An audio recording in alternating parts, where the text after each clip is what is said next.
Thank you so much for joining me for the Copic Tips, Tricks, and Techniques class. I'm Cheryl. I'll be putting you through this class.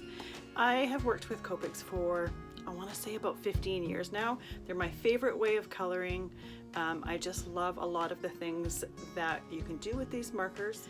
I did the Copic certification probably about 13, 14 years ago, the intermediate certification about 12 years ago. So I've used them for quite a long time and I'm quite familiar with the markers.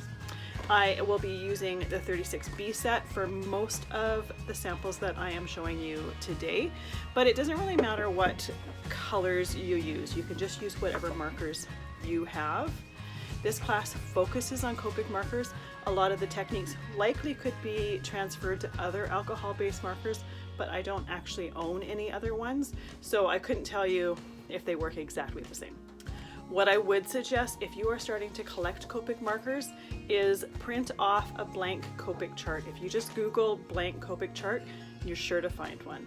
Print it off on the type of paper that you like to color on. And then as you collect your markers and buy them, you can fill in the squares of the markers that you've bought. This is going to help you not duplicate the markers or buy more than one of each marker. They're quite expensive to start out with, so it's kind of nice when you're not accidentally buying more than one of each. We'll be going through lots of different techniques throughout this class. I think I counted about 15 plus different techniques, different tips and tricks throughout the class. So you're sure to learn a lot, especially if you're a beginner, new to Copic markers, and are just a little bit intimidated and want a little bit of help starting out. Once we've run through all the different tips and tricks and techniques, we will be making a card together.